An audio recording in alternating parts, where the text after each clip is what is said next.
aqui da nossa escola, Ania Torres. Vamos, então, para as nossas atividades desta semana, nas nossas duas aulas. Nós vamos analisar o PET desta quarta semana, né? Então, essa aqui é a aula número 1. Então, é PET número 1, quarta semana, aula número 1. Estaremos trabalhando aqui agora a questão do conhecimento, da teoria do conhecimento, que é a epistemologia. Lembrando que a gente vem trabalhando este tema já há algumas aulas, já há alguns períodos. Falamos do conhecimento filosófico, falamos do conhecimento científico, né? E agora teremos como tema desse nosso encontro, dividido em duas partes, a objetividade e a verdade. Está vendo? O que é a verdade? Como que a verdade se constrói e tudo quanto? Como poderemos chegar a um conhecimento que é verdadeiro? É aquilo que nós vamos trabalhar, meu caro estudante. Então, veja bem, eu vou tentar mostrar para vocês, então, como que nós podemos relacionar aquilo que é fato com aquilo que é verídico, né? Relacionar, então, a realidade e a verdade. Está vendo? Realidade e verdade. E perceber como que esta é uma situação que envolve vários fatores, que enfrenta diferentes dimensões, diferentes problemas, tá? Então, conteúdos aqui relacionados ao nosso tema, logicamente que é a verdade, a realidade e uma razão comunicativa, evidentemente. Outras disciplinas que vocês também estudaram essa temática, disciplinas de humanas, como história e geografia. Então, esse tema aqui será visto também posteriormente nestas disciplinas. Vamos lá, então, para a parte do conteúdo aqui do nosso PET. Está vendo? Então, meu caro estudante, né, nós vamos estudar aqui a questão da verdade e do cotidiano. Tá? A verdade, por que não? A verdade e a mentira. Qual que é a diferença entre a verdade e a mentira? Não sei se vocês lembram que esteve na mídia aí alguns anos atrás, no ano de 2018, um bilhetinho que um menino de 6 anos de idade, chamado Gabriel Luca, ele produziu para sua mãe, né? Olha o que ele escreveu: Senhores pais, olha como é que ele escreveu. Amanhã não vai ter aula porque pode ser feriado. Assinado tia Paulinha. É verdade este bilhete. Veja aqui, né, a inocência de uma criança. A intenção dela era ficar em casa, assistindo televisão e tudo quanto, né? E ela, então, prepara esse bilhete para o pai, achando que ela vai impor ao pai uma verdade sua, uma verdade particular. Essa verdade sua particular é uma mentira, né? Então, para satisfazer a sua vontade particular, ele encontrou uma mentirinha, e esse caso viralizou no Brasil inteiro. Isso aqui nos mostra, portanto, uma distinção entre aquilo que é a verdade e aquilo que é a mentira. Então, a verdade ela é válida para todos, ela é comum, ela é geral, né? Então, se a gente tem um comunicado verdadeiro da escola, é para todos, não é só para alguns e etc. Né? Então, a verdade, então, é um caminho seguro, é uma ponte robusta. Né? Evidentemente, ela não vai se desfacelar, ela não vai cair. Como vocês sabem, a mentira tem perna curta e etc. Então, é isso que nós vamos tentar trabalhar aqui agora.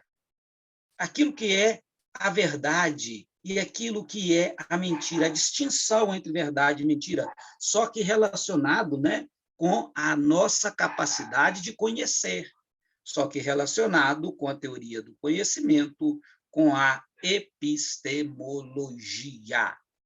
Então, veja bem, a verdade ela é muito importante, porque ela nos faz compreender as coisas que estão ao nosso redor, que são factuais, que são reais. Teve um período que as pessoas achavam que a Terra era plana, que a Terra seria o centro do universo e etc. Né? Agora não. Né? Agora, para você ver, a gente sabe, depois de um sujeito chamado Nicolau Copérnico, com o tal do heliocentrismo, não é verdade, que a Terra não é plana. Então, o geocentrismo, se alguém defende hoje o geocentrismo, é considerado ignorante, porque veio Copérnico e apresentou a realidade como ela é. E a gente tem que se dobrar ao fato, a gente tem que se atentar a ele. A gente tem que ser uma pessoa, então, que coloca os princípios verdadeiros dentro da gente. Isso alguns, né, acham que seja desse jeito, outros, né, não conseguem perceber tudo isso. E olha para você ver, então, o heliocentrismo vem destruir o geocentrismo, porque ele é um conhecimento verdadeiro, porque a gente entende que ele é um conhecimento verdadeiro. Veja aqui, outra realidade, por exemplo. A gente tem aqui, por exemplo, uma realidade sobre o ser humano. Vamos deixar a realidade sobre o cosmos de lado, né? Que o heliocentrismo é sobre o universo, sobre o cosmos e etc. Mas veja aqui, vamos olhar o ser humano. Olha, durante um período grande da história da humanidade, observem aqui, o ser humano, então, era definido como uma criatura que tem as suas capacidades construídas pelos deuses. Então, o homem e os animais seriam criados, criacionismo, criados por um ente superior. Veja aqui uma história grega que fala sobre isso, a história dos dois irmãos, Prometeu e Epimeteu, que eles tiveram que distribuir os dons para os animais e eles esqueceram o ser humano. E o ser humano, então, ficou sem nenhum dom, sem nenhuma capacidade. Aí o Prometeu roubou o fogo dos deuses e entregou o ser humano. Então, o homem é diferente dos outros animais. Esse fogo significa a racionalidade, o entendimento racional. Então, ele deu uma capacidade superior para o ser humano, e o ser humano se tornou maior e dominante de todos os outros animais, porque o ser humano tem uma capacidade dos deuses. Tanto é que Zeus não gostou, né? Zeus amarrou Prometeu numa pedra e todo dia vem uma ave de rapina, como vocês podem ver na imagem, comer o seu fígado. Mas pode ficar tranquilo que esse problema foi resolvido por um herói grego chamado Hércules. Ele veio depois e matou a ave e libertou Prometeu. Mas como ele tinha que ficar encaixado na pedra, né? Ele fez um anel com um pedaço da pedra e colocou no seu dedo. Então, ele conseguiu libertar o Prometeu. Mas o Prometeu, então, deu ao ser humano uma capacidade diferente. É o mito aqui grego. Mas nós temos também o mito judaico-cristão aqui de Adão e Eva, que Deus criou todos os animais, né? E no ápice da criação, ele criou o homem e depois cria também a mulher. Homem e mulher têm a imagem e semelhança de Deus. Ou seja, homem e a mulher têm uma capacidade diferente, têm uma capacidade superior. Está vendo? Então, nós estamos falando de verdade cotidiano. Para muitas e muitas pessoas, estas mitologias têm uma verdade, têm um conhecimento, então, que pode ser aplicado para as outras pessoas. Olha para você ver uma outra situação muito verdadeira. A família é a primeira célula de socialização, é o primeiro passo para nós entrarmos dentro de uma comunidade social. É uma verdade que é transportado para as pessoas e as pessoas almejam, as pessoas desejam justamente a família, com todas as suas dificuldades, com seus problemas econômicos, com tudo aquilo que a família precisa superar no seu dia a dia para viver, mas ela é a célula inicial da sociedade. Está vendo? São todos conhecimentos que nós hoje consideramos verdadeiros, conhecimentos advindos da religião, conhecimentos advindos da sociedade, conhecimentos advindos, né, da nossa vida aí no cotidiano. Então, o que nos leva à verdade? O que nos leva a colocar alguma coisa dentro de nós e falarmos que este é o caminho seguro do conhecimento, né? Então, meu caro estudante, aqui, ó, as certezas que nós temos, elas brotam, então, daquilo que nós chamamos, em primeiro lugar, de empírico, de experiência, de experimental, né? Então, a experiência, ela nos obtém algo realmente muito verdadeiro, ela nos passa algo muito verdadeiro. Vamos dar um exemplo para você entender. Sua mãe fala assim, não encosta o dedo na panela, que a panela está quente. Se você encostar o dedo, você queima a mão. Como você não tinha passado por essa experiência, ainda você duvidou de sua mãe, você vai lá e coloca o dedo e queima o dedo e sai chorando. Nunca mais você vai fazer isso, porque a experiência te diz que assim é. E nós vamos, então, aprendendo a confiar no método empírico, que são os sentidos. Nós falamos assim, não atravessa a rua, menino, o carro vai te atropelar. Você olha e vê o carro passando em alta velocidade, você fala assim, é verdade. Né? Você, então, alguém, Lavoisier, foi lá e descobriu que a água, com todos os seus equipamentos, com o seu microscópio e etc., ele descobriu que a água é H2O. Então, aqui é um conhecimento empírico, é um conhecimento que foi experimentado, que passou por dados, por uma análise muito rigorosa. Então, você aceita, está vendo? É um conhecimento empírico. Aí se torna para nós um conhecimento verdadeiro. Então, as pesquisas científicas que falam a vacina protege contra a Covid, etc., a vacina contra a gripe e tudo quanto são informações que são verdadeiras, são informações empíricas que passaram por uma experimentação. Olha aqui, olha o tamanho da Terra em vista do Sol. Olha como é que o Sol é muito maior do que o planeta Terra. Olha como é que Marte é menor do que a Terra. Está vendo? Tem planetas maiores também, como é o caso aqui de Júpiter, o grande Júpiter, né? E etc., o tamanho dele. Então, veja bem, isso aqui é verdade. Isso aqui é comprovado pelo telescópio, pelas medidas, pela ciência. Então, é um conhecimento factual. Então, toda vez que a gente avança nas pesquisas científicas e etc., a gente vai aceitar, portanto, esse tipo de verdade. Olha para você ver aqui a família, né? O modelo de família que nós temos, a sociologia, a história, também tem método científico, também segue um rigor. E eles não vão simplesmente inventar histórias, quando eles falam aqui de uma família africana, quando eles falam de uma família islâmica, quando eles falam de uma família do mundo ocidental e etc., quando eles apresentam a história do modelo familiar e etc., eles estão apresentando para a gente um conhecimento que é verdadeiro e que a gente pode aceitar sem nenhum preconceito, sem nenhum prejuízo.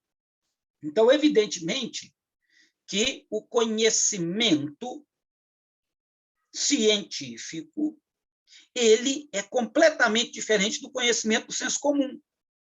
Ele é baseado em pesquisas, ele exige uma teoria, e essas teorias têm que ser verdadeiras. Nós já falamos sobre isso em aulas anteriores. Né? Enquanto que o conhecimento do senso comum, veja que ele é baseado na tradição, no hábito, né? Ele muitas vezes ele é acrítico, nem sempre ele é coerente, né? Ele é muito imediatista, ele é utilizado dentro de um determinado contexto. Então, nós temos uma diferença. Né? Então, para a gente adquirir esse conhecimento científico, para a gente adquirir ciência, a gente tem que manter uma certa distância do objeto que nós vamos ter que estudar, para que a gente possa analisá-lo de um modo não preconceituoso, de um modo correto e etc. Então, a ciência ela tem essa capacidade de nos dar uma visão muito mais clara, com instrumentos eficazes de um determinado fenômeno, né? Então, a ciência, diferentemente do senso comum, ela consegue alcançar conhecimentos que são mais universais, conhecimentos que são aplicados aí a todas as realidades. Então, a ciência faz a gente nem sempre seguir o fluxo. Veja que essa ovelhinha, né? Ela está procurando aí um caminho diferente, porque ela está procurando, portanto, um caminho, uma verdade, um conhecimento que ela considera justo, sem falsidade. Então, nem sempre ela vai seguir o fluxo, nem sempre a ciência segue o fluxo para conseguir encontrar o conhecimento verdadeiro. Aí, meu caro estudante, aí é que vem a questão. Hoje nós estamos num mundo onde muitas vezes as pessoas não têm muita crítica. Em outras palavras, as pessoas muitas vezes têm uma verdade particular. Elas não conseguem entender, né, o conhecimento científico, elas não conseguem entender o conhecimento que vale para todos. E quando as pessoas não querem encontrar a verdade, quando as pessoas querem viver só no mundo da opinião, elas passam a entrar em conflito, porque é uma verdade pessoal, não é uma verdade que vale para todos, é uma ignorância. E muitas vezes a ignorância também se torna violência. É o que nós estamos vendo hoje nas redes sociais, né? O sujeito, ele estuda pela Universidade Facebook, pela Universidade Instagram, pelo Twitter, pelo YouTube. Então, ele se forma em opiniões esdrúxulas. Não é um saber científico, ele defende uma opinião dele. E ele ataca o outro. Ele utiliza até palavras de baixo calão para difamar o outro, e ele nem sabe, muitas vezes, do que é que se trata. Ele nem sabe o que está falando, tanto é que ele tem opinião contraditória em várias coisas. Ele não procurou uma leitura, ele não procurou um conhecimento justo e verdadeiro, ele não leu um livro.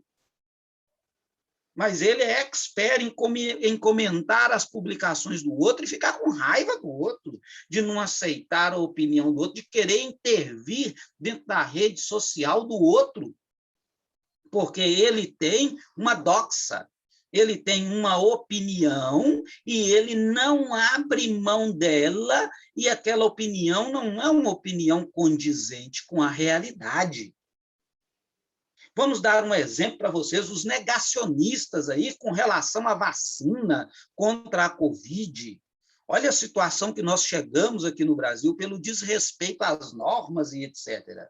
Porque o governo até agora não aplicou a vacina nas pessoas. E a solução é a vacina. A ciência diz que a solução é a vacina. A solução não é a cloroquina.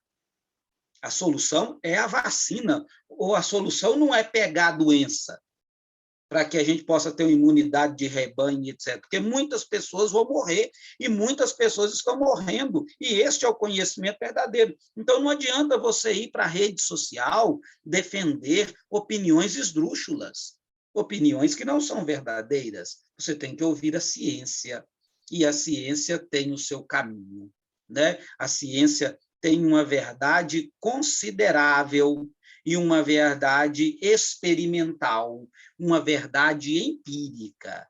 Então, tem o caminho para a verdade. E tem outros caminhos também, né? Se você quiser escolher os outros caminhos, tudo bem, mas não obrigue as pessoas a viverem de acordo com uma verdade que seja sua, que é opinião. Verdade sua é opinião.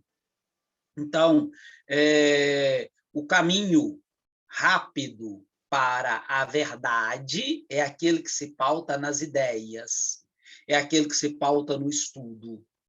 Então, a verdade vem com muito trabalho, com muito empenho, com muito conhecimento, né?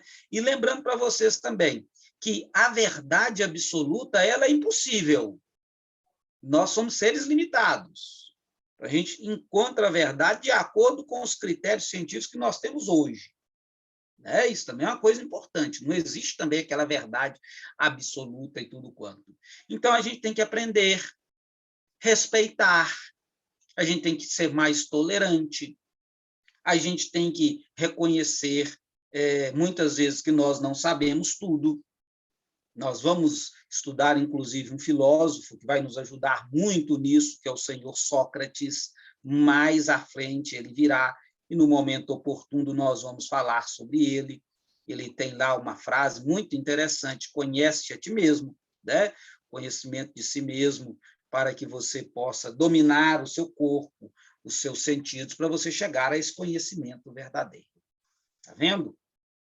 Então, meu caro estudante, eu gostaria de finalizar aqui. E eu convido você, então, agora, depois dessa aula, fazer a leitura do nosso PET, página 115 até página 117.